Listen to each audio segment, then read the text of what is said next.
Chapter 11. Since the school was burned down, the teacher and students had to cancel their classes. Kama Bingley had contacted the foundation to ask for new sets of teaching equipment and textbooks, which would take a while to get there. In the meantime, the only thing the volunteer teacher could do was to design a new school so that the soldiers and the villagers could find the woods to build it in the coming few days. There were not many children who lived on the hill and got permission from their parents to come to school, only some dozens.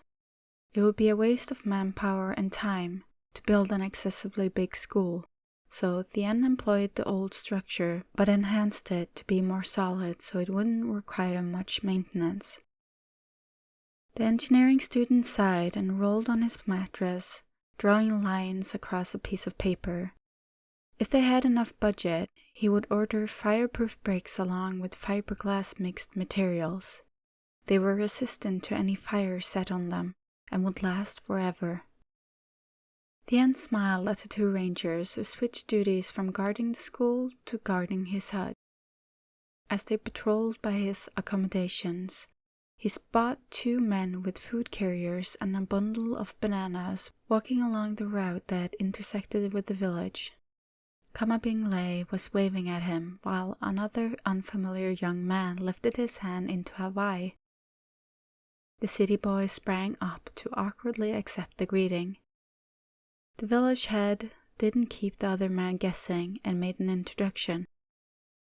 "Teacher, this is my son, Long Tae. He's having a break before exams, so he came home." Thien remembered. Uncle Bingley had told him about the son who was going to a university in the city. He didn't look to be older than 18, 19 years of age, or just a few years younger than him. To get a vibe from a person not much younger than him made him feel a little bit nervous. "Savadi Krub," crewed Thien. "I went to the woods with my dad this morning, so I thought a bundle of cultivated banana for you would be good," Long Tae said cordially. His handsome face was planted with a heartfelt smile just like his father's. The man on the hut looked at the banana bundle, not just one banana, but a bundle of it, that he wouldn't be able to finish it in 1 week, and smiled sheepishly. "Thanks a lot, but please call me brother. You don't have to call me crew." The younger man agreed to do so and followed his father to the space under the hut and put the banana on the litter. He raked his eyes over the local upcountry items that had a sign of use and turned to whisper to his dad. "Does he know how to use them?" He had been in school downtown since he was a kid, but he had believed that city people were modernized and had a different way of life than outback people like them. "Not at first, but now he's skillful," Kama replied in the native dialect because he was afraid the teacher who was taking drawing paper and walking down the stairs would hear them speaking behind his back. "My wife made grilled chicken and sticky rice today. I took some for you." Bingley opened the stainless pinto, revealing neatly cut pieces of chicken and hot sticky rice, and the sauce on the top tier. "Dip them in this sauce. I promise it's not too hot."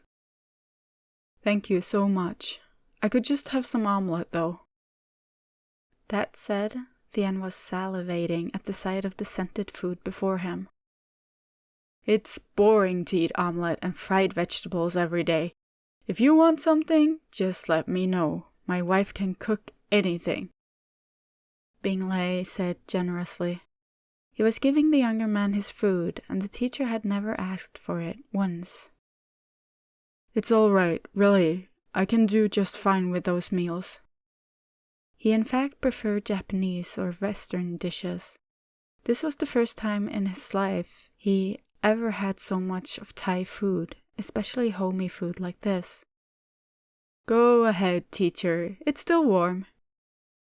The elderly man nudged, and Thien had to take sticky rice into his hand and balled it before putting it into his mouth. He didn't act as reluctant as before. Why don't you join me?" he asked when seeing the visitors watch him with smiles. "We've already had the breakfast." Thien cried out, feeling uncomfortable. "Why did you have to bother and take me the food?" "Actually, I wanted to introduce my son to you because he speaks the central dialect." Bienglai stated his intention. "Captain Fufa isn't around much lately. I don't want you to be lonely." The statement made the piece of chicken stuck in his throat. "I'm not lonely, even if he's not here." The loud protest made the older man laugh out loud. "Okay. I'm bringing him along so he can help you build the school, even if he's in political science and not a handyman like you." He was a handyman, all right. The future engineer smiled dryly. He turned toward the tall boy, almost as big as Captain Fufa, just like how Uncle Bienglai used to describe him. "You want to work in the public sector?" Most of his friends who choose to study political science had a goal to become a diplomat or a politician, following their parents' footsteps. "I want to be a deputy chief so I can develop my hometown." "That's good," Thien said faintly. He was ashamed of himself for not having any ideology or far-sighted goal like this younger man. When he chose engineering, he had only thought that it'd be easier to graduate if he chose something he preferred, and that would also mean less effort. As the city boy was washing the pinto near the earthen jar at the back of the hut, one villager was running and panting towards Kama Bienglai, and they started talking in their native dialect. Even if he didn't understand anything, he could tell from their expressions and gestures that something big had happened. The village head asked his boy to stay with the teacher as he excused himself and hurriedly left. "What happened?" Thien asked, puzzled. Nothing big." Longthai's answer sounded uncertain, as if he didn't want to tell, but once the teacher insisted, he finally slipped out. "One of us was haunted. Someone found him in the woods and they carried him back here." "Haunted? In broad daylight?" "They said he went into the forest since daybreak but didn't return. Then someone found him there." The boy scratched his neck, not knowing what to do with the skeptical look on the teacher's face. "Can you take me to see him?" Thien said out of curiosity. Even if he had never experienced any paranormal activities, he also believed in, if you don't believe it, don't disrespect it, motto. "I think it's not a good idea. It's not something nice to see." The boy didn't want city people to say that they were superstitious. "But I want to see." Thien gave a final word and pushed the boy out of the door. The house that Longthai brought him to was at the end of the forest. It was a high-raised hut that was commonly found in the area. The pigs in the pen behind the house were oinking loudly into an airy wail that the visitor frowned. The neighbors, male and female, and the elderly people flocked into the house to witness the ritual performed by Majau, or the village shaman. Thien noticed that there were no children here. Longthai told him that when it came to rituals concerned the ghosts, no children were allowed to join because their innocent mind could be easily possessed. The same Jiao Ma who had performed a welcoming ceremony for him was sitting cross-legged on the floor and chanting an incantation. Before him lied offerings from a bamboo cylinder that contained clear spirit, a big boiled chicken, a cantok or a wooden tray with food and desserts, to little animal for transport figurines. The man who was possessed was sitting and shivering under a blanket. Only his ashen face was visible. Jiao Ma, who looked grim, pulled out a blessed dagger to perform a dance as if he was inviting a holy spirit to come into him. The city boy who joined the riveting crowd sniffed as if he smelled a unique, familiar scent at nightclubs he had frequented and turned to ask the younger man. Are you sure he's possessed, not high? Long Tay smiled embarrassedly, not knowing what to say, so he changed the subject. Do you believe in ghosts? I don't know, but I don't want to see one. What about you? Thien wondered what an Aka who had an access to higher education would say about their traditions. We believe in spirits and ghosts since the ancient times. House spirits, forest spirits, village spirits, all of the traditions that pass on to us were based on these beliefs. If I have to answer if I believe in spirits or not, I'd choose to follow the tradition without questioning. You... The long answer made Thien at a loss for words. You're going to make a fine deputy, Chief, he said, and looked at the ritual, leaving the other man to be bewildered by his statement. Zhao Ma was acting as if he was slashing something in the air. Long Tay explained that he was getting rid of wandering spirits who had followed the possessed man home. The village shaman picked up a leaf to chew and held the clear spirit in his mouth. He then sprayed the holy water on the man who was crouching down to the floor until his face became wet. Thien grimaced. That holy water was a mixture of alcohol, saliva with crunched leaf. It must have smelled so nice. If I was a ghost, I'd flee a body in a heartbeat, he thought. The possessed started whining in a low, pitiful hum, yet he didn't look scared out of his wit like the moment earlier. His wife and cousins thronged in around him and asked how he was doing.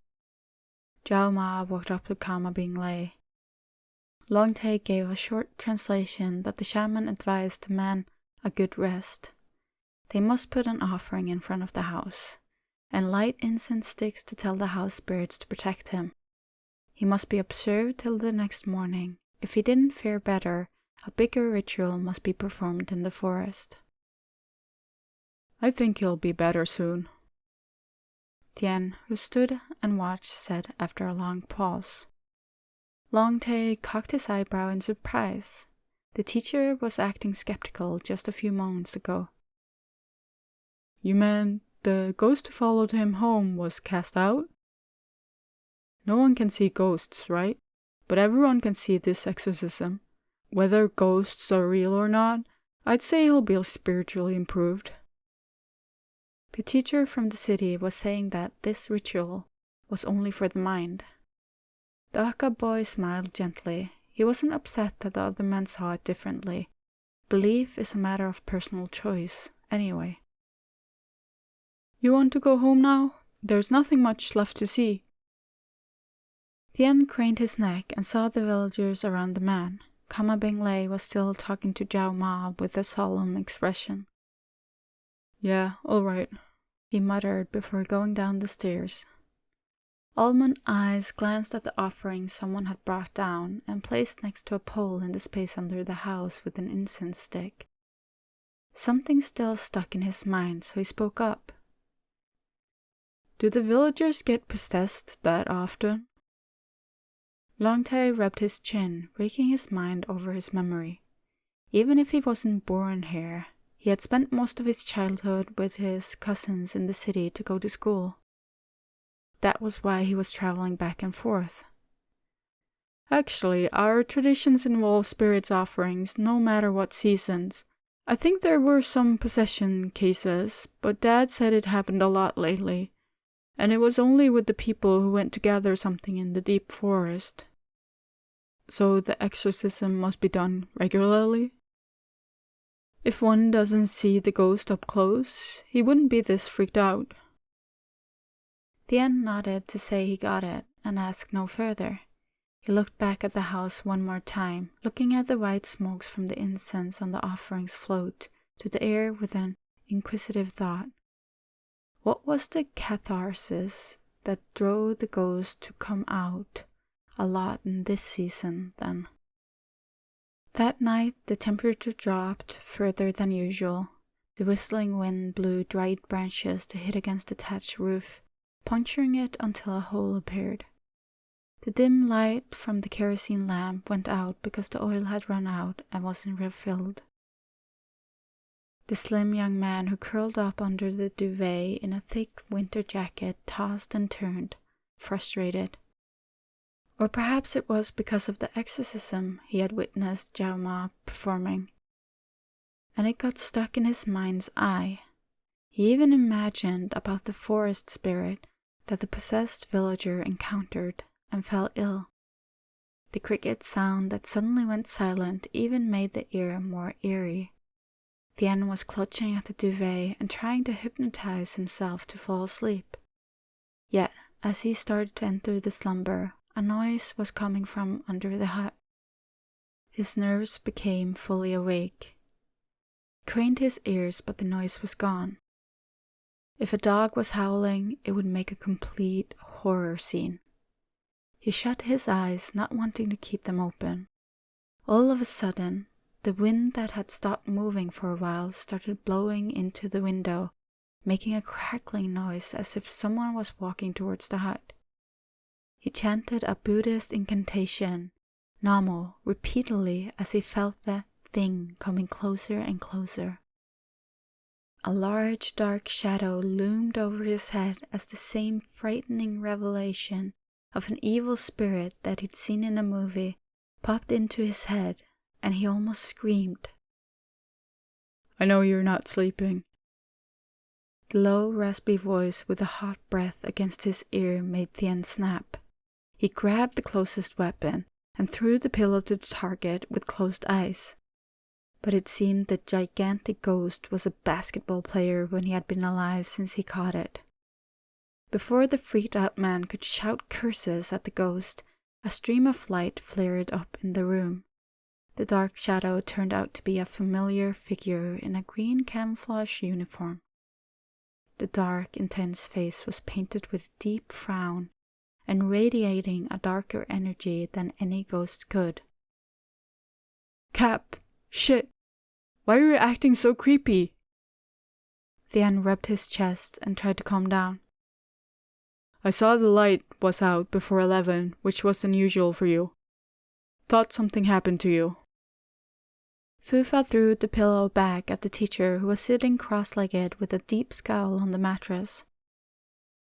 But what I saw as I came up here was someone chanting Namo as if he was possessed. Nonsense! What are you doing here at this hour? You freaked me out. The tall man sat down and said, I just finished my shift. I haven't seen you for many days, so I just wanted to drop by and check if you caused any trouble. Thien cast him a glare. Yeah, you're going to be a handful when an officer dies inside a handsome teacher's hut. And the weapon is a pillow? That was so beneath me. Fufa shook his head and got even a hotter glare. Now you saw that there's nothing here, you can go home. Tomorrow I have to get up at 5. Why will you be up so early? When you had classes, you didn't work this hard. Longtae asked me to go to the plantation with him. Said he'll teach me how to pick tea leaves. It was Kama Bingle's son who had returned. They must have been close due to similar ages.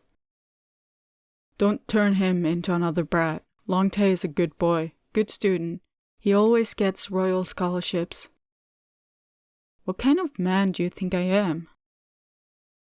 The captain didn't answer, but as he rolled his eyes, Thien finally snapped. He sprang up to drag the officer's strong arm to the door. Go home. I'm going to sleep. I know. The officer lifted his palm up to signal his resignation, but then he whipped around. Is your fever gone? Yes. Let me see. The dark, handsome face leaned down too fast for him to realize what happened next, as the thick, shapely lips were pressed against his smooth forehead. Good night, teacher. The low, gentle whisper faded away along with the cold breeze, leaving only the warmest embrace inside the heart of a stunned man. Thien slowly lifted his hand to touch his forehead as he watched the night visitor vanish from sight. His fair cheeks heated up and became reddened as blood ran hot all over his body. He was feeling dizzy despite the cold air. Maybe he was feverish again. As dawn broke, the rooster's coo could be heard along the route in the Phao Pandao village. Longtail cast a glance at the man who was dragging his feet next to him and saw that the man couldn't stop yawning. Are you okay, bro? Didn't get enough sleep last night? Someone bothered me as I was about to fall asleep, Thien said tiredly. Not only bothered, but even made him unable to sleep. Who was it? It was Captain Fufa. He showed up in the middle of the night. I thought it was the exorcist spirit that came to haunt me. Longtail's eyes widened with bafflement. He'd heard from his dad that Captain Fufa was the guardian of this new volunteer teacher, but he had no idea that they would be this close. You two are close. Not? Thien said, trying to sound dispassionate. He pointed towards the cascading plantations to change the subject. Look, someone came here before we did. The younger man paced quicker to follow the man in t-shirt, track pants, and winter jacket who was running downhill and waited there. The teacher stopped and stood between the rows of verdant tea plants, stretching his arms out and taking in fresh air. He saw them from afar, but to stand here, he realized that the cascading plantations were as vast as they reached the side of the mountain. Longtail, who went to fetch 2 woven baskets, returned and handed one to Thien. Are you ready, bro? He took the basket, not knowing what to do with it, but hauled it on his back and followed the son of the village head. There's no scissors for cutting the leaves? We use our hands. They're the best tools. Longtail smiled at the man who looked skeptical. Scissors might be quick and convenient, but it can't choose the right buds. That can make the leaves less qualified. You're saying tea from here is of high quality? Most oolong tea come from China, but ours were from Taiwanese species. It's moist and has gentler scent. That's why the middleman tried to pay us as little as possible, so they'll earn more profit when they sell it. So poor people would remain poor. They couldn't keep up with the tricks of these bastards. Thien sighed. He stood up against them once, and his school got burned down. If everyone here rose up, wouldn't the whole village be on fire? He pondered. Longtail took the new worker towards another route that wouldn't get in the way of the others and started teaching him how to pick the tea. Even if he hadn't spent much time here, he still grew up with tea plantations and was as good at plucking the leaves as everyone else. Look at the flushes. When you pluck one, try to get a few young leaves too. Just not like this. He gave a demonstration. You have to pluck it in one go to not bruise the leaves. The city boy nodded and started working.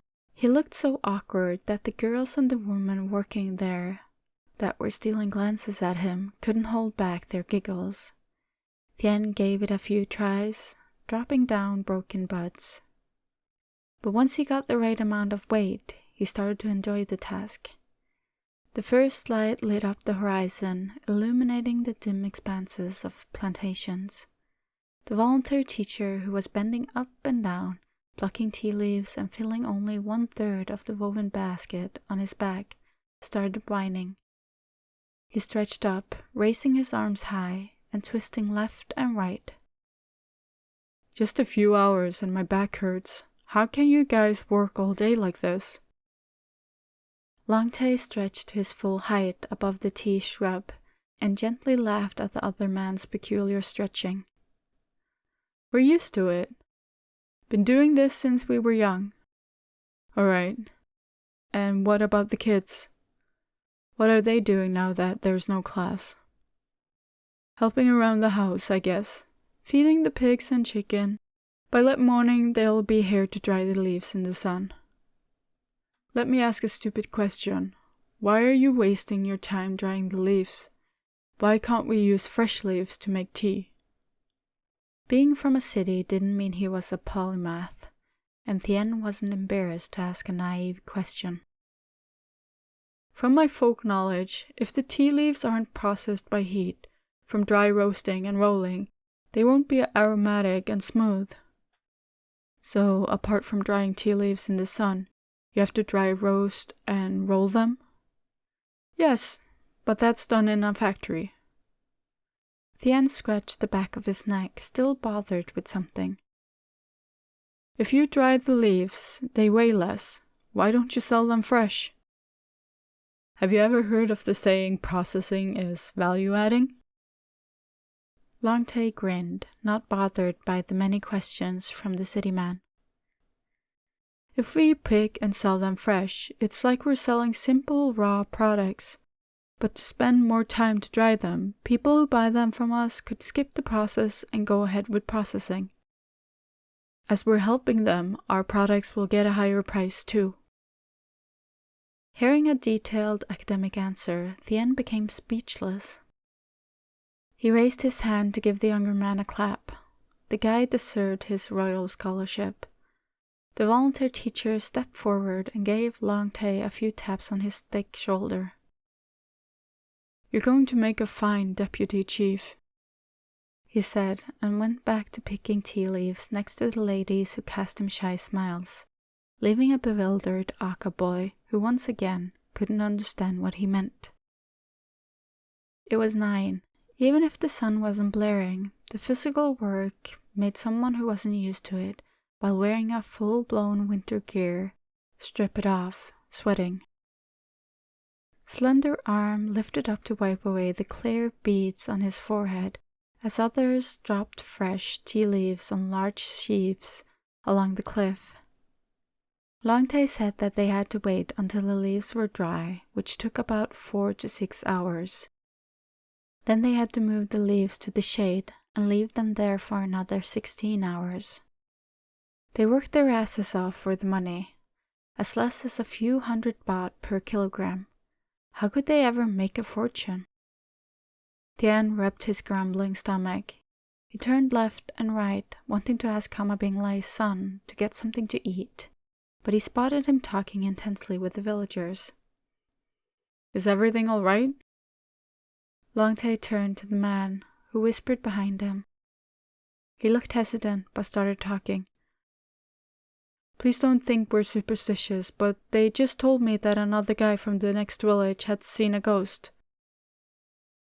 Thien didn't know what to say, so he shot a joking question.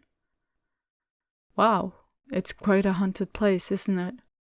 You think it's the same ghost? I'm not sure. They said it before the ghost materialized. He smelled burnt, dry glass in the wind. Then a ball of fire appeared. Sometimes it was just the sound of walking. The worst case that the man became so feverish was yesterday.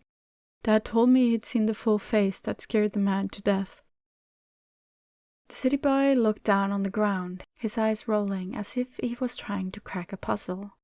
Thin lips were pressed tight, and then he looked up to stare into the younger man's eyes. Have you ever tried smoking weed? What? Longtae blurted out his bewilderment and added, No, never. Marijuana plantations were cleared for oolong tea, but maybe they did in the olden days. Thien grinned, his eyes shining with an eerie glow. I think we should go and catch some ghosts in our free time. I want to see what they look like. The structure and size of the new school weren't an overturn of old ones. The engineering student adjusted the roof structure to be more practical by adding more sun shields, and raised the roof pitches to be higher so allow more ventilation. With the help from the military, there were enough construction tools this time. Many engineering officers in greenish khaki t-shirt were measuring the length on the ground and pinpointed the spots to put up the poles that held the building in place against the strong wind on the cliff. Thien sat cross-legged and talked about the construction with Jod under the shade of a big tree. Last time it took only a few days to complete the school. This time the men would be too handful to help. The works are overflowing. The older man said with a hint of complaint. His sun-kissed face looked exhausted, as if he didn't have enough sleep. What makes you so busy? Even Captain Fufa had vanished out of sight. He wondered if something bad happened to the man. The teacher gazed into the distance as worry rose in his chest. Our informants smelled something fishy in the woods. Our patrols have longer range to cover. You guys must be tired. That's all right, teacher. It's our duty to serve and protect our people and country. Jod smiled honestly, and it made Thien smile with him, feeling just as proud. This fishy thing, does it have something to do with how the villagers are being haunted more than usual in the woods? He asked to gauge the reaction. Have you heard? The older man's expression turned more solemn. The ghosts? Come on. A guy from our village was so spooked out the other day. I was there at the exorcism. He laughed out loud to make light of the situation, and Jod started to relax. It has nothing to do with it. Perhaps they were fooling themselves. The fishy thing is how patrol police was asking us to look at the criminals in the forest. Jod then warned the hot-headed teacher, who he had heard so much about, feeling worried for his safety. Please don't go looking for troubles. Do not go into the deep forest. We don't know how many of them are in there, along with all the dangerous animals. Thien was a little alarmed, so he looked away. A tall man in Aka traditional clothes were walking towards them, with a pinto and a plastic bag. Long Tay, over here! He cried out and shot out to help the younger man with the food. The city boy looked at the bag with many bamboo rice containers, with a pinto and a big plastic canteen, and shot out the question. Are you trying to feed the whole troop? Dad said this is for the soldiers too. Long Tay laid out a folded mat that he was carrying on his shoulder under the tree canopy, and put the food neatly on it. Grilled pork, spicy canned fish salad, and the staple that couldn't be missed, soft boiled vegetables and chili dipping. Jod looked at his watch and got up to call his men to have a lunch break. Thien took the moment to whisper to the younger man. So, about that thing, what do you have for me? The son of the village master looked distressed, but he finally answered. Just a little above the waterfall to the north, around 7-8 kilometers, there's a dense forest. We usually don't go that far, but this winter it's unusually dry. We have to wander deep to find mushrooms and herbs. The teacher made him ask for more details from the haunted villager, including others who shared the same experience. He even told him not to tell his father. Long Tay was anguished inside, because the city man didn't listen to his pleas not to go further. All he could do was playing along, and tried to keep the man out of danger, just like his father had asked him to. When is your father going to the seminar downtown?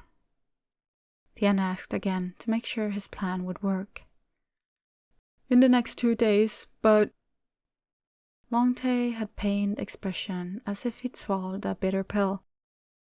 Please give up this plan. If my dad and the captain find out, I'd lose my head. Don't you want to know the truth? Thien stuck his face close as if threatening the other boy, but Long Tay shook his head violently and rejected. No, I don't. But I do.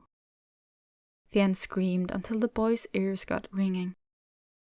Long Tay closed his ears and looked down, wanting to cry, and not knowing how the captain had dealt with this reckless man all along. They agreed on the date and time to explore deep into the forest that was known as Monet, or Ghost Hill.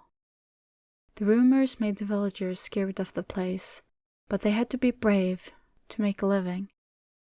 Longtay had begged Uncle Hubo, a veteran hunter-gatherer, to follow him into the woods, and finally got a green light. Kama Bingley woke up and took the shower, preparing to go downtown, since 3 in the morning to get to the register at 7 on time. Around 3:45, Fa Pandao's village head had left the house. The prodigal son, who was lying in waiting, sprang up as soon as he heard his father's footsteps go down the stairs. He got up to brush his teeth and wash his face to wake himself up, and rummage for his traditional clothes that the teacher wanted to borrow. The hut that stood at the end of the village was bright with lamplight, meaning that the man inside had woken up as well. Thien opened the door as he heard a faint sound calling his name, coming from the visitor. He was already dressed in aqua costume that Kama Bingley had given him, yet his winter jacket was too bright and he feared the ghost would be too shy to show up, so he asked Longtay to give him a woven long-sleeve jacket for him. The younger man quietly helped his older friend putting on a turban, the symbol of being an Akka, and finally said, "You can still change your mind, you know."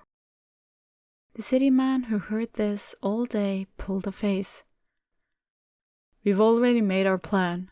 I have to go there to prove something." "But perhaps the ghost won't show up today." Thien shrugged nonchalantly. "If it doesn't today, I'll keep going up there until it does." "What if it's a real one, bro? We might be scared shitless." Longtay rubbed his arm that got goosebumps. The mastermind grinned. He went to pick up a plastic bag with a white powder and handed it to the younger man. "This is called the blessed lime. I guarantee that if we throw it at the ghost, he'll be cast out." Longtay's mouth fell open as he took the bag. "Where did you get this?" "From Jod.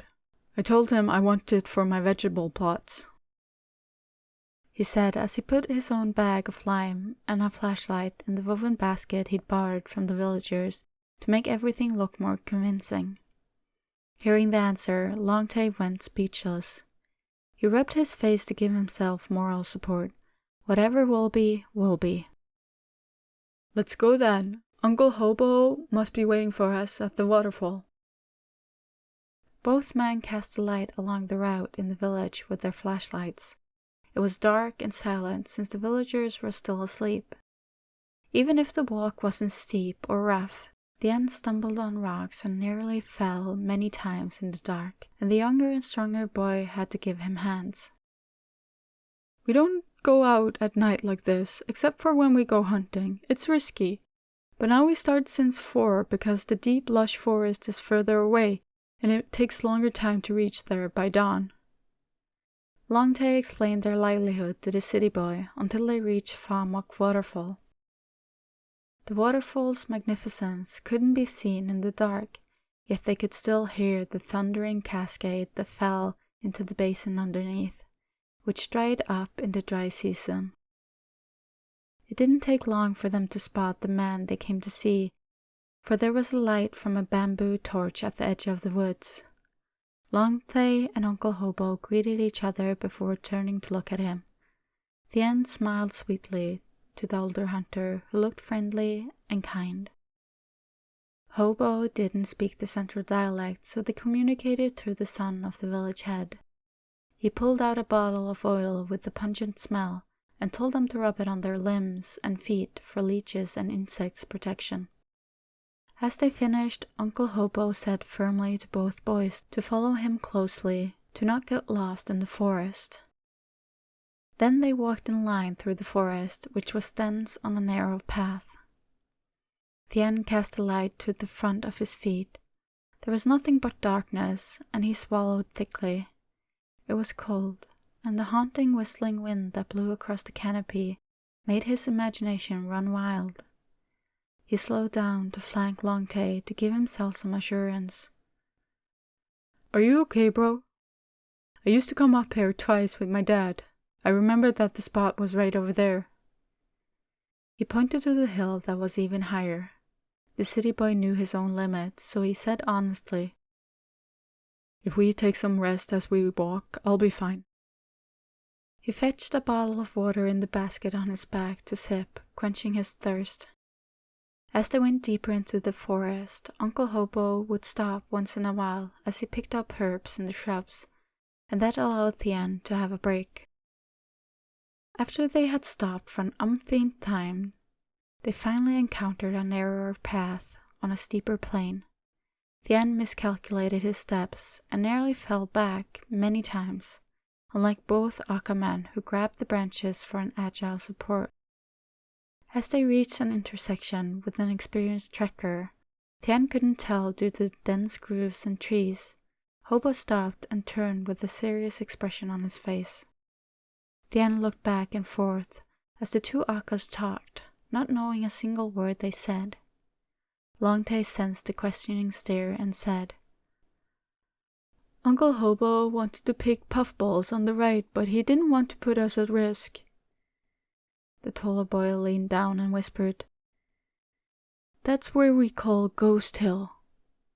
Is he afraid of ghosts? Of course, but he has to do it. Puffballs only grow on this patch on the forest. We can't grow them in a greenhouse. It's even drier this year, so they have to venture into the deep forest, hoping to get lucky. Puffballs make really big money at markets. So tell him. What's he waiting for? We're here, and 3. Let's do it. Thien raised a fist, turning to give the older hunter his encouragement. He didn't know if he made the right call. The path before them was winding and deep, so deep that even when the first light touched the sky, this patch was still gloomy due to the thick canopy above. Owls who had been watching them for somewhere made loud hoots across the forest. Hot vapor from the soil met with cool morning air, creating white, thin fog all over the wood. Puffballs usually grew on dead logs and tree roots on the ground, making them hard to find. That led to man-made wildfire of some reckless people that caused smog over the city at present.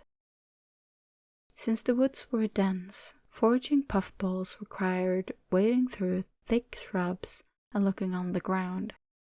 The backups who came with the hunter decided to offer help. They split up and were looking across the floor that was covered by a thick pile of dried leaves, keeping a short distance from each other. The assistant foragers. Longtail flashed the light along massive roots and probed them with his finger.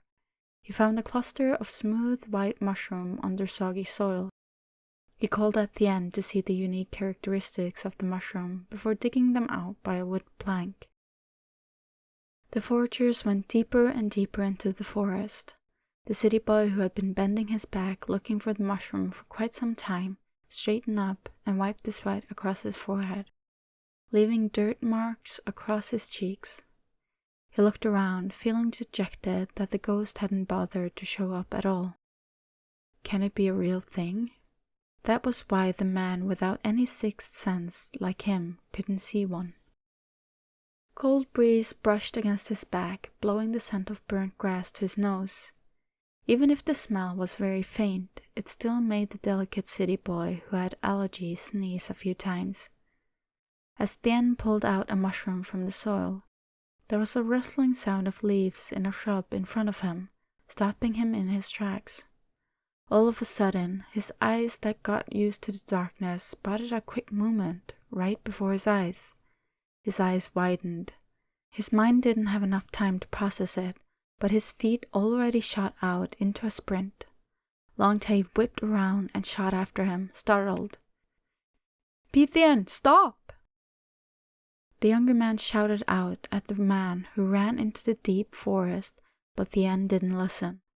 He only stopped once all movement around him quieted down, and everything returned to silence. "Fuck! Where did it go?" Mischievous teacher growled under his breath. The smooth face was red from the blood that pumped all over his body and turned into a deep scowl as he was filled with rage. Even if that thing was a ghost, it would have been frightened by the deadly look on the man's face. "Might be a snake. or a small animal, Longtail said and ushered him. Let's go back to our track. We're in way too deep. I'm afraid we get separated from Uncle Hobo. Thien, who was bending over his knees, straightened up and took in a deep breath, only to choke out once the familiar burnt odor seeped into the fog became more pungent. Longtail rushed in to rub his back, concerned. Are you okay, bro? Did you smell that? When he still lived recklessly, he had tried all kind of drugs, especially joints, which was their basic entertainment. Yet his allergy and fragile health always gave him a bronchitis as soon as he got the dangerous substance, and he could barely breathe. Even if he wanted to die, this wasn't the way he wanted to go. It was too painful. Longtail looked up and inhaled to test the air. Perhaps someone is burning the forest for the mushrooms. Yeah, could be. Thien didn't want to make an assumption that it was what he thought it was.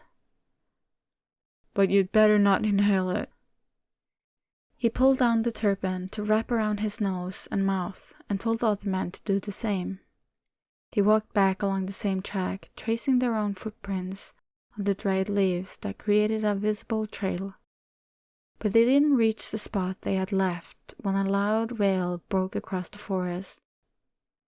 Longtail and Thien looked at each other, and they knew immediately from the frightened look in each other's eyes. Uncle Hobo. Both men ran off in full sprint, leaves getting kicked up. As they reached the place they'd left, the older hunter-gatherer wasn't there.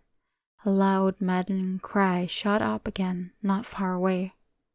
Thien made up his mind at that moment to throw off the basket on his back so he could move freely, and fetched the bag of lime. He'd kick the cursed ghost's ass as soon as he saw it. Grab your lime bag and let's go. The mastermind talked through the cloth over his mouth. Longtail did as he was told without a second thought. He ran after the older friend towards the direction where the wail came from. Uncle Hobo's gaudy, freaked-out frame had run into the thick forest without fearing he'd be scratched by thorns on the branches. Thien didn't see what made the older man run away, so he signaled to the taller boy to cut the hunter in the front. As Hobo saw that someone was standing in his way, he started freaking out even more, only to hit against a man with a turban around his face, leaving the eyes to be seen. The old hunter screamed, lifting his hand to perform a trembling lie. He was frightened out of his wit. This was strange. Longtail was about to rip off his turban to reveal his identity, but the teacher stopped him at the wrist. The Aka boy had to talk to the older man through the fabric, and even if Thien didn't know a single word, he knew that Uncle Hobo wasn't listening. All he did was prostrating on the ground repeatedly for mercy. This is no good. I think we should... He didn't finish the sentence, because the older man took the chance and threw his basket at the two men. The taller boy grabbed the container filled with puffball mushrooms in time, but the weight made him stagger backward. Thien lunged forward to help the younger man so he couldn't stop Uncle Hobo, who ran off into the other direction. Are you all right? I'm okay, but Uncle Hobo... He's gone, Thien said, frowning as he pulled down the cloth over his nose a little before pulling it up once again a millisecond later. The burning weed is so strong here. Don't take off your mask if you don't want to hallucinate like that. How did you know? Longtail asked innocently. He never tried weed, even if this whole area had once been marijuana plantations. I've tried it before. The almond eyes curved up, saying the man was smiling.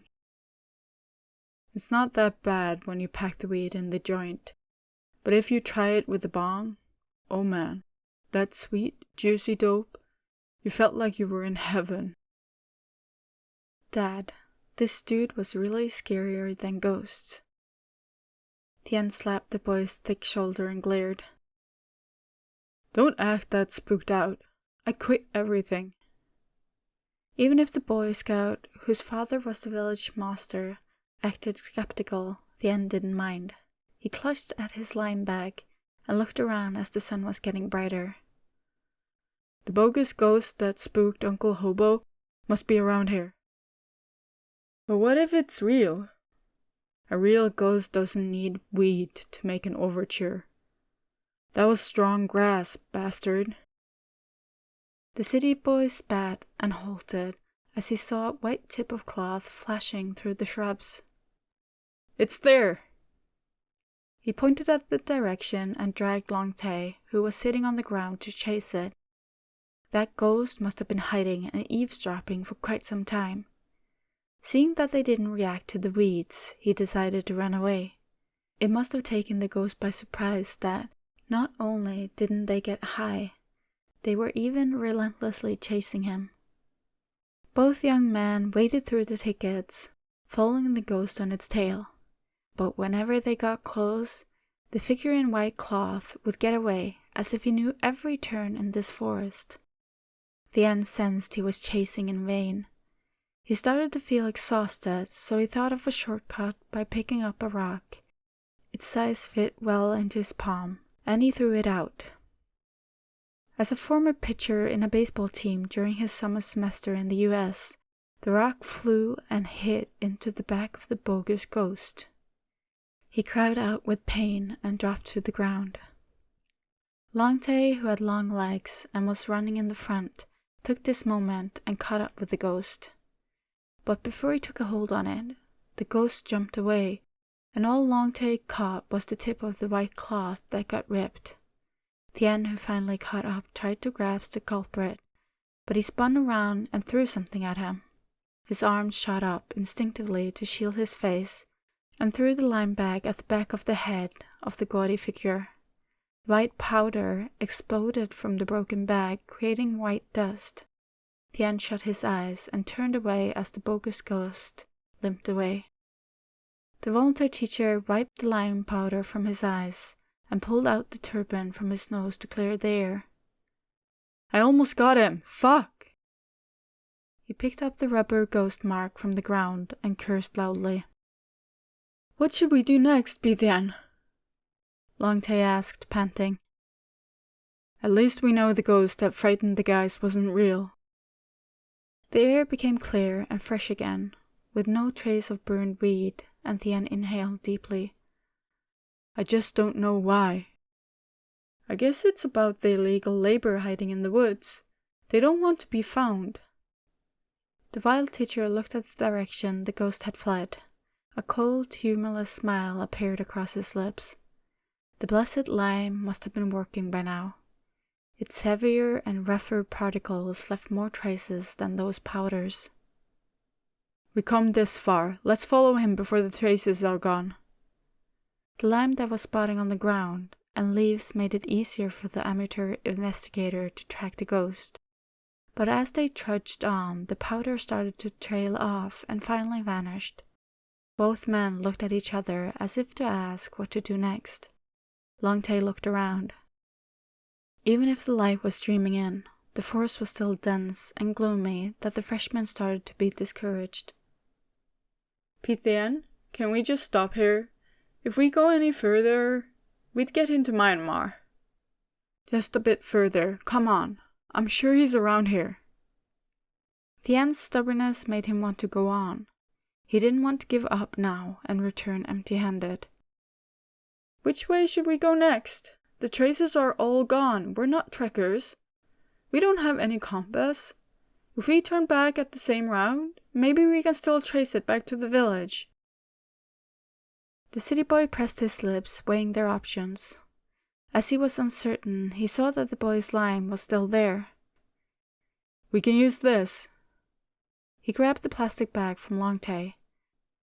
We'll just sprinkle the powder on the trees as we go, and trace them on our way back. We won't get lost. He blurted out the idea, thrilled, oblivious to how the other boy was about to cry. Why is he so stubborn? Longtail sighed from the umpteenth time and followed the tall, slender man despite his unwillingness. They broke branches to make symbols and dusted the lime to make the marks along the way. Sweats were breaking out on their skin, making them itchy, especially on the scratches by the branches.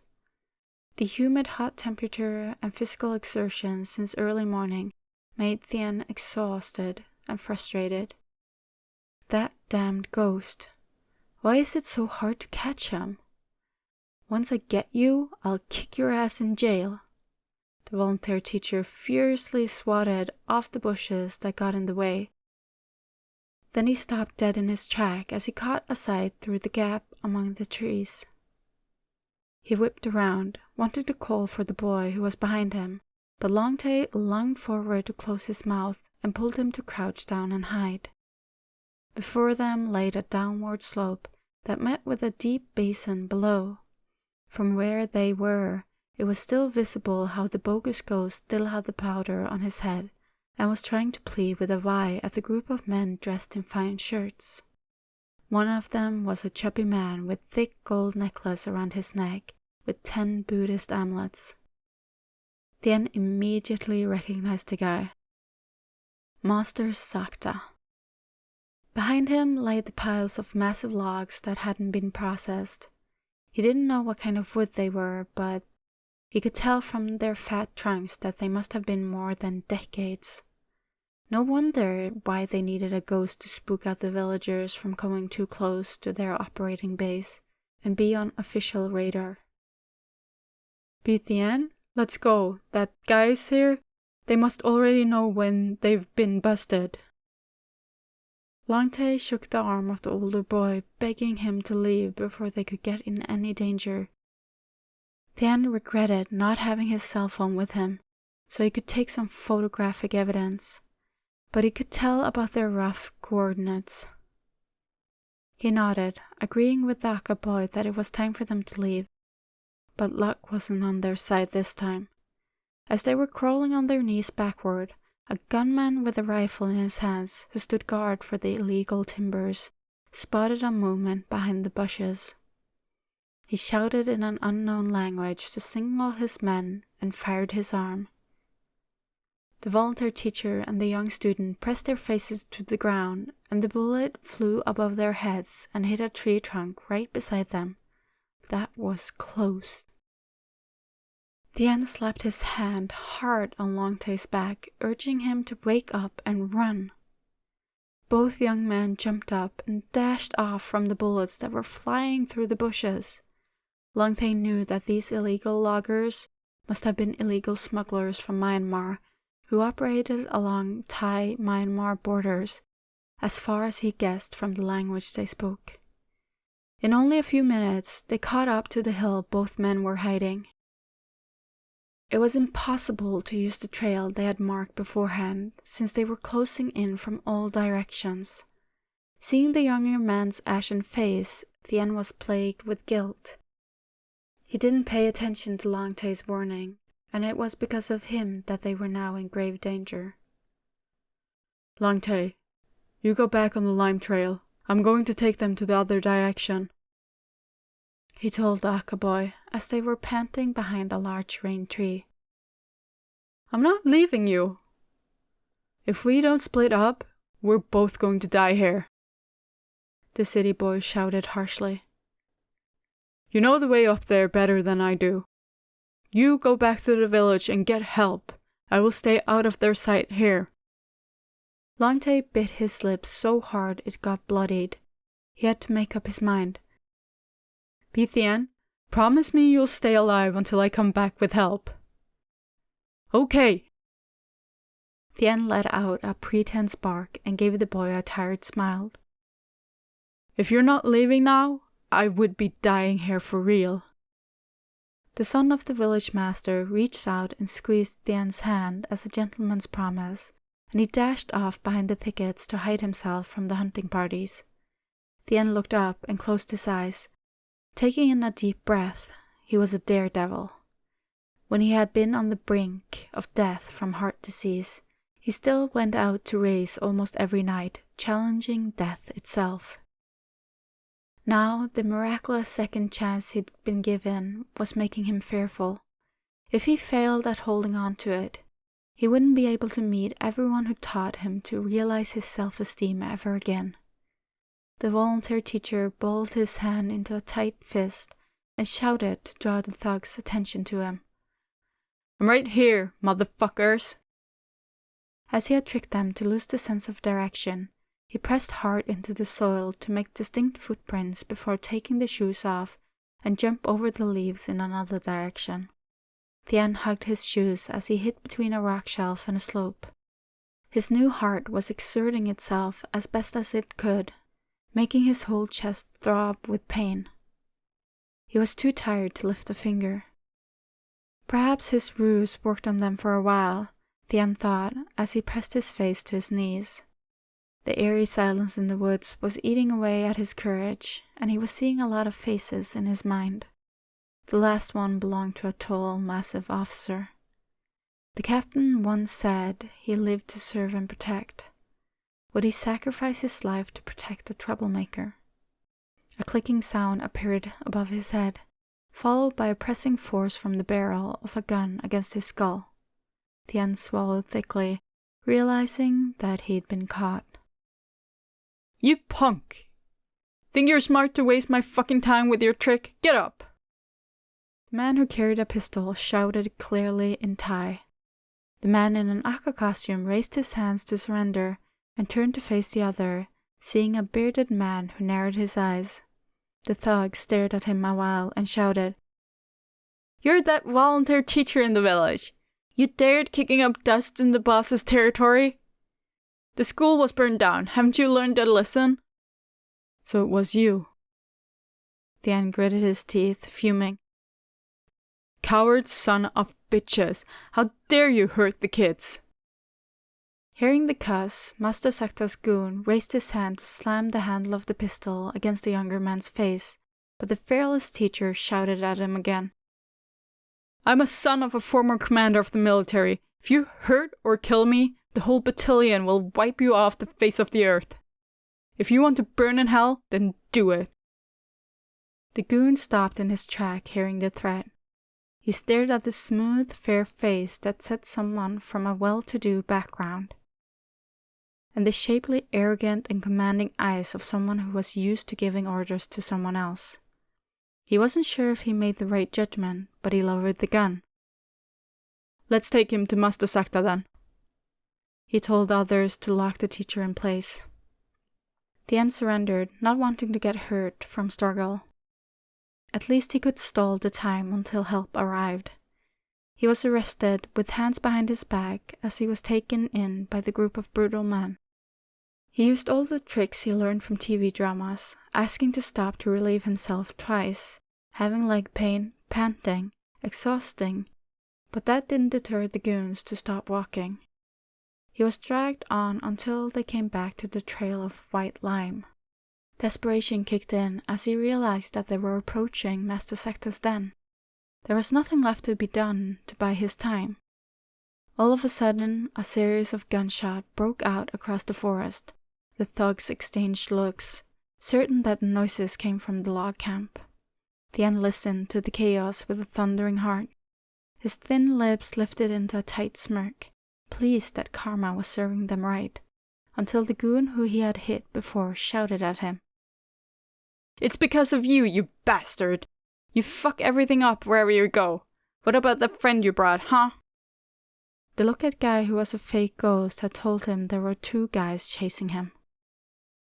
"You just know that now, you fucktard. If my friend didn't make it, your operating base wouldn't be bombed right now."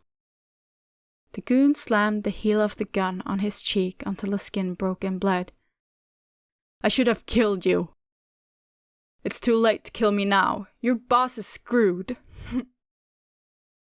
Thien burst out laughing, angering Master Sakta's goons who closed in, wanting to beat him up. The teacher took the moment to shake himself loose and kick the first man who came at him.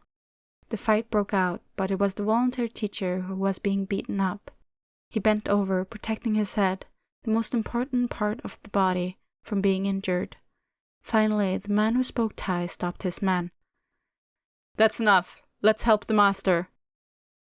He yanked Thien's arm and dragged him away. Thien scrambled up. His clothes were stained by footprints as the goons ran off. They suddenly stopped dead and raised their arms high above their heads. The man who was carrying firearms slowly lowered their weapons and laid face down to the ground. "What the fuck are you doing? I told you to go to the master." The leader among them shouted as he brutally dragged Thien along, yet he shut his mouth as soon as he saw 10 barrels of guns appearing from the thick bushes. Green camouflage restored the hope in the city boy's frightened heart. The droopy, bruised eyes peered hard at the group of soldiers who were pointing their rifles at the goons, ready to attack. As his eyes caught the sight of a tall, massive man who was leading in front, Thien was washed with relief. He knew that this man would be able to protect them. Yet his tiny hope was killed when the goon yanked him and locked him by the neck and pressed a gun to his temple. "Stop right there, or he's dead." Thien rolled his eyes, tired. He spat to the ground, and his saliva was bloodied. "A hostage? That's so cliché, man." The goon's face twisted with rage. The hostage wasn't afraid and even mocked him. "Shut the fuck up. I'm going to blow your brain out." "Then do it, motherfucker." Captain Fufa watched the 2 crawling men and felt his veins throb. He lowered the barrel of his rifle to the ground and pulled the trigger. The bullet hit near the goon and the hostage's feet, and both men jumped. "Shut up, or I'll shoot." Thien's eyes met with the officer's harsh stare and swallowed thickly. He never experienced the brutal side of the other man, and his knees were shaking with the other side of the captain. "Your boss was arrested with evidence. Surrender now so you won't get too much jail time." The man who spoke was dressed in a camouflage with different symbol and a neckerchief of a different color, meaning he worked for the Department of Forestry who joined forces in this crackdown. "I don't buy it. Surrender? It's going to be a life sentence for us anyway." Captain Fufa looked at the bruises on Thien's smooth face, and pain gripped his heart. He blurted out, "If you don't let the hostage go, you'll be dead." Thien sensed the captain's apprehension and worry underneath his harsh stance. He realized then he couldn't linger, and had to do something to change the situation, even if it was dangerous. He took in a deep breath, and took the moment the goon was distracted by the border police force. He pushed the hand that was holding the gun against him away and slammed his elbow into the thug's temple. The criminal staggered, stunned, and his finger pulled a trigger. The officers were quick and dodged the bullet. But that millisecond allowed the other thugs who were lying down to spring up and attack. The standoff turned into a tumultuous fight. Fufa lunged at the goon who was wrestling with Thien, knocking the gun away, and lost his own in the process. They were struggling in fistfights as Thien backed off, crawling quickly on the ground to hide behind a large tree. The massive officer and the ruthless thug took turn to hit and kick each other. The criminal grabbed a piece of wood to use instead of his hands. The young man who was watching closed his mouth, feeling the pain as he witnessed the captain lose his balance and the log hammered down across his body. This wasn't a TV show. It was something real, and Thien was certain his bones must have been broken. Yet the captain made his stance against the other man. How could a normal citizen like him help? Almond eyes glimpsed at the gun that lay on the ground not far away. Thien weighed his options. Even if he had been at a firing range with his wealthy friends, he couldn't be called a marksman. If he missed and shot the captain, it would be a grave mistake. But he had no time to linger. He grabbed a thin branch to pick up the pistol and grabbed it once it got close enough. It was an old revolver that required cocking before the trigger could be pulled. He had sneaked in and played with his father's collection and found that it wasn't too complicated. Now all he had to do was waiting for the right moment. The moment soon came as Fufa shoved the man away with his foot. The millisecond two men were apart, a loud shot rang out. "Captain, dodge!" Fufa crouched down instinctively and turned to the younger man who was standing poised with a gun in his hand. The city boy aimed his shot as the criminal was still staggering. He pulled the trigger and fell backward from the kickback. The recoil from the bullet lost its trajectory and hit right into the thug's thigh, sending him backward. Master Sakta's man cried out from pain and anger. That son of a bitch teacher again!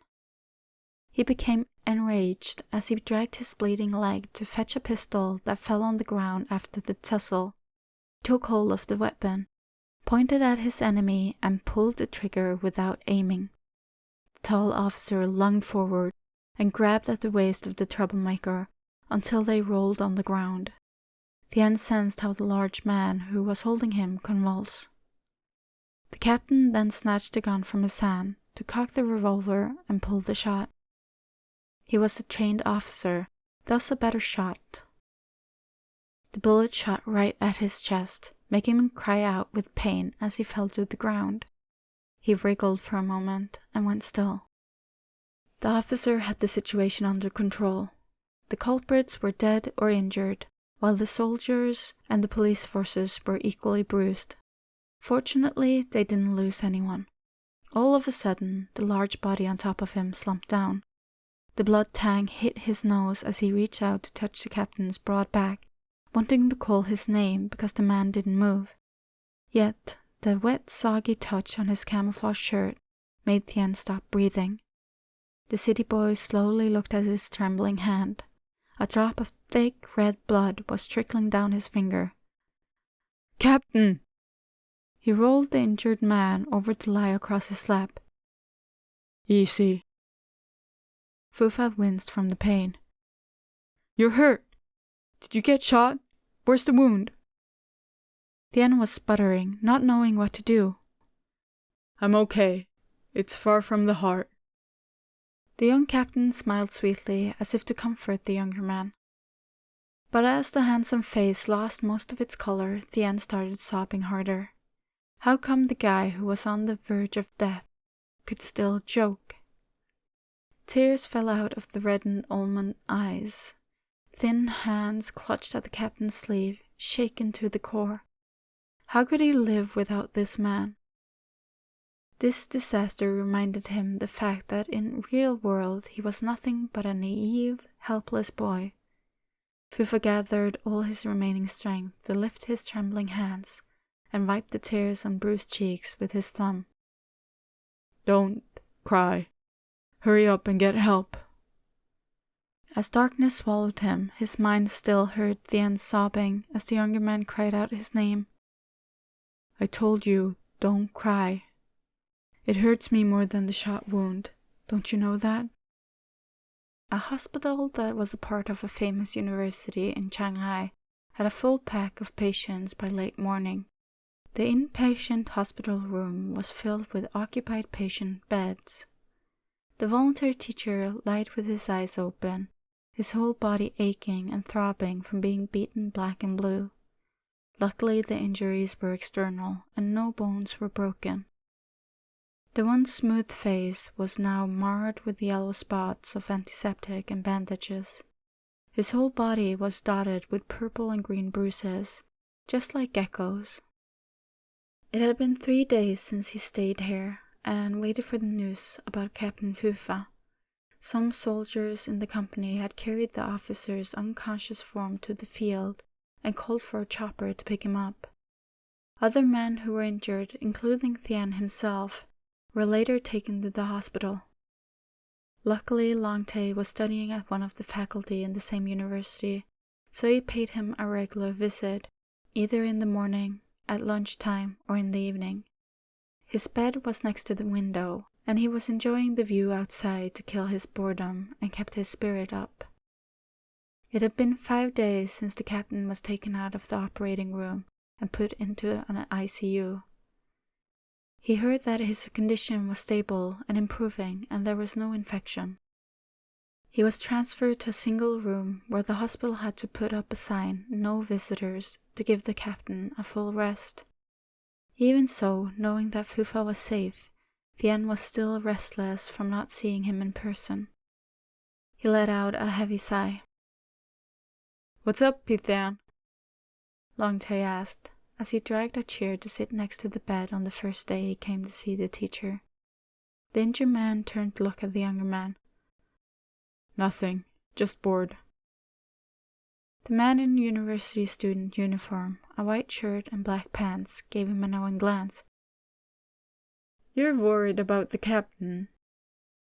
Thien admitted it. There was no reason for him to say no. The man was gravely hurt because of him. "They won't allow visitors. I'm afraid it was more than being shot in the shoulder and a broken arm." "Don't worry too much. The captain's safe now." Longtae changed the topic. "Dad came to see you today. He's talking to finance about your expenses." Since volunteer teachers weren't paid, Songthang Foundation made accident insurance for each of them who came to work and live in the outback to show their gratitude. "Why aren't you in class? It's already 9. The teacher asked as he saw that it was pretty late and the university student sprang up from the chair. "I have a test today, so I'm going to get going." He did a Vi and dashed out of the room. Thien's eyes followed the younger man in a white shirt and black pants and thought of his life at the faculty. He sometimes missed that part of his life. If he returned to the class in the next semester, his classmates would be in their senior year. Kama Benglei showed up in his brown safari shirt, an unusual look on him, with gifts like bakery and snacks that he thought that city people enjoyed. "How are you feeling, teacher? Haven't seen you in days." The elder man's face was painted with friendly and kind smile, as always, even if it was Thien who had put his beloved son in danger. He was overwhelmed with guilt. If it was in the past, he would just ask, "How much compensation do you want?" But now he was ridden with his conscience that some precious things couldn't be retrieved once lost, no matter how much pleading or begging. He put his hands into a Y and asked for forgiveness from the bottom of his heart. "I'm really, really sorry, Uncle Benglei, that I took Longtae with me. If something happened to him, I didn't know what I could give you to make amend." Benglei shook his head, not taking any offense. "But you got hurt to protect my boy. If you didn't make a decision to risk your life alone, Longtae wouldn't have a chance to escape and get help. The soldiers came so fast. I thought I wouldn't make it. The captain ordered his men to patrol the village all the time. He knew about your disappearance even before he found Longtae." Thien dropped his eyes and whispered as he thought of the tall, massive captain. "I shouldn't have done that. It was because of me that everyone got hurt." "No, you're such a brave man." Kama Benglei took his hand to give a reassurance. "If you didn't catch on about the weeds and found out about the fake ghost, the villager must be living in fear right now, because our superstition about ghosts and spirits is so ingrained in our way of life. Besides, the officers wouldn't be able to launch the right attack because the goons always misled them." Thien's lips slanted into a light smile. It was a compliment he wished he wasn't getting. Only did he know Captain Fufa would be put into such fetal state.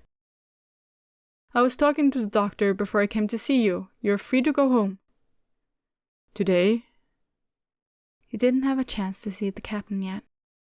The village head leaned in and whispered, "That's how state hospitals are, teacher. They don't want people who already got better staying around for too long. There are a lot more patients waiting to be treated." Thien half-heartedly nodded since he couldn't beat the reasoning.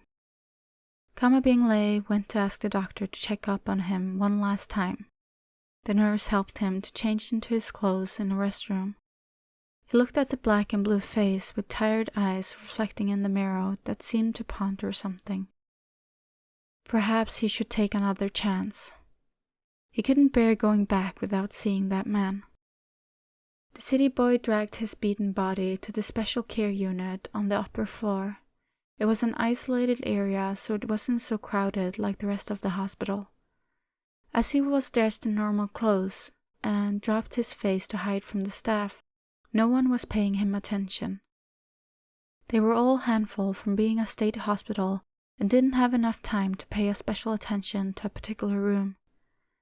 The room at the far end of the hall still had a sign with big letters saying, "No visitors," making Thien disappointed. Even a family member would run away seeing such a strict off-limit zone. He looked left and right. Seeing that no one was paying attention, he slowly turned the unlocked knob and silently pushed the door open. His eyes quickly searched for the patient's bed, and his heart skipped a beat as he saw that it was empty. His blood froze, and his body started to shake. "No, Captain," Thien whispered, scanning around the small room until his eyes landed on the balcony's door. That was left wide open. The tall man he was looking for was right there, with his back to the room. The captain's broad back under the sun was rock solid and impenetrable, just like the one in the photo. That first photo that had been imprinted in his mind. His mind went blank right in the moment, as if everything in the world had faded into oblivion. Thien lunged forward and wrapped his arms around the strong torso, holding on tight. The warmth from the man and flesh and blood seeped into his body as he burst into tears. The sobbing like a little boy and the wetness against his back made the poker-faced officer smile.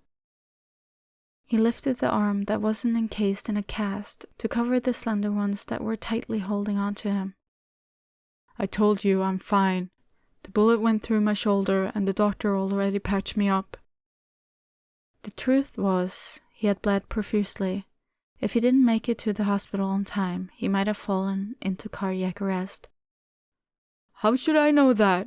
There's a sign at the door saying, 'No visitors.'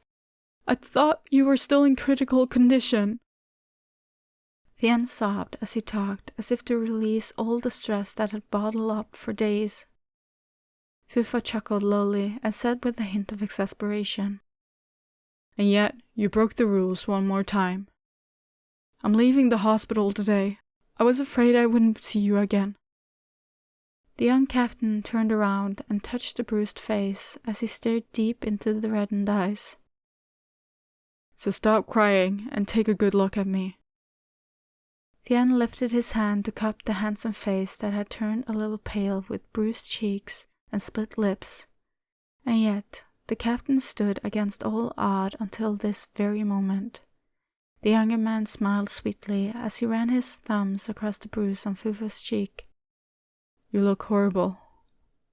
Fufa leaned down and pressed his forehead against the younger man's, and stayed like that in their lingering touch. "And you look just as awful." Both men laughed as their worries vanished.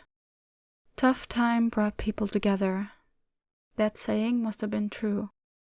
Thien had never felt that his life had some meaning, and that he needed to do something for someone like he was feeling now.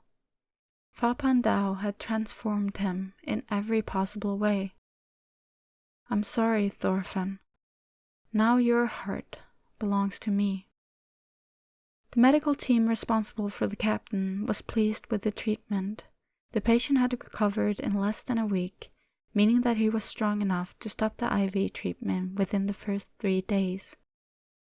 Captain Fufa thanked the doctor and the nurse, who checked him in the morning and told him that he could return to the camp within a few days.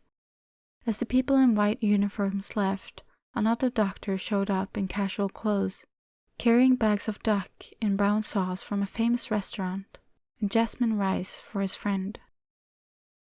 "I ran into the dock, so we talked about your condition. You're so strong like an ox." he teased as he adjusted the bed to slope and put another pillow under Fufa's back for more comfort. I want to leave as soon as possible. You want to get back to work or to someone? The doctor, with a fair face and slant eyes, said knowingly. Fufa scoffed, hiding his emotions. Don't be a nuisance. Just get me out. All right, all right. The buddy shook his head in surrender, then acted as if something just came to him. He pulled out a piece of paper with a name and phone number. Colonel Tor called me the other day asking for an update. I told him you were shot and was hospitalized. He asked about Thien, so I said he didn't get any serious injuries, just bruises, and he had returned to the village. Oh yeah, he told you to call the chief of staff. Colonel Tor was the nickname of the commander of their company, but Fufa had never heard of the mentioned chief of staff before. Fufa paused and picked up the piece of paper to read. Colonel Thien. He took a deep breath, knowing that this final day had come, but didn't expect it to be this soon. Can I borrow your phone? The colonel said he can wait until you get well. I'm okay, really. I'm fine. The injured man said, as if to convince himself. Vasant pressed his lips and handed his friend the phone, watching the captain punch the number written in the paper, curious. Yet he was smart enough to hold back the question. The patient put the latest model of a smartphone to his ear, and the other end picked up in less than 10 seconds. Captain Fufa speaking, sir. He listened to the other man inquire about his well-being, before going right to the matter. Fufa listened to the colonel as if it was just a noise passing through his ears. His eyes dimmed upon hearing the final command. Yes, sir. I'll send him back. The colonel excused himself to hang up after the important topic was discussed. Dr. Vasant watched as his friend's mood darkened and let out a heavy sigh. You were happy about getting back to camp a few seconds ago. Why are you making a face like a wilted, stinking corpse lily? Nothing. The stubborn captain refused to talk, like always. Seems like the guy needed a tough love. Vasant put his hand on the edge of the bed and leaned closer. Since we're talking, let's exchange some secrets. Whose secrets? Thien's secrets. The slant eyes behind the lens shone cunningly. Do I have your attention now? Fufa frowned, inexplicably furious. Was there something he still didn't know, but Thien told his son of a bitch doctor friend of his? Just spit it out already. The medic officer clicked his tongue like a man who had an upper hand. To be fair, let's do quid pro quo. I ask you first, who's Colonel Thien, and how is he related to Thien, or you? Those are 2 questions. The injured man glared at his buddy, but the foxy doctor wasn't discouraged. There's a conjunction, so it's the same sentence. If your secret turns out to be a non-secret, you're dead. Fufa raised his finger at the other man and answered. Colonel Thien is the right-hand man of the general, the retired deputy commander-in-chief, Thien's father. The last part was the most important part. Vasant's eyes widened with alarmed realization. So, you've been tailing him because it was an order from the higher-up? He didn't want to imagine if Thien found out how broken-hearted the boy would be. That's true. But only half of it. The captain bore his fangs at his friends. You've run out of your quota. Now it's your turn to talk. The cunning doctor cleared his throat for a while to stall, but finally started talking. You remember the scar on Thien's chest? The one I said looked like a major operation? Yes, of course. You said it looked like a scar from a heart operation or something. It wasn't just a balloon angioplastic or prosthetic heart valve. Vasant lowered his voice to emphasize they were talking about something grave. It was a heart transplant. The tall man on the bed was paralyzed, as if being struck by lightning. The boy should have been under strict care. Why on earth would the general have allowed him to face such hardship and danger? Vasant took in his friend's ashen face, feeling sorry for him. But he had to tell another secret. He still tried to find a connecting dot. Let me tell you one more thing. I was interrogating him about the heart, and Thien slipped. He said he came here because of Thorfinn. The name of the girl who had been a volunteer teacher here for nearly a year made Fufa froze. Thorfinn was lovely, always kind and compassionate to the villagers. He always knew how she had felt for him, but he couldn't reciprocate more than a brotherly love, which she willingly accepted. She had never crossed the line until the fatal accident finally claimed her life. As they heard of the bad news, everyone was stricken by her untimely death. Thorfinn had just told them happily about her birthday that she had made the biggest merit in her life. She had registered as organ donor on her birthday. Fufa lifted his intact hand to cover his eyes. His whole body shook so violently that Vasant had to touch his shoulder, worried. Fu, what's wrong? Doc, it's over now. The captain whispered in a broken voice. Perhaps it'd be for the best if a man could just live in a dream and never wake up.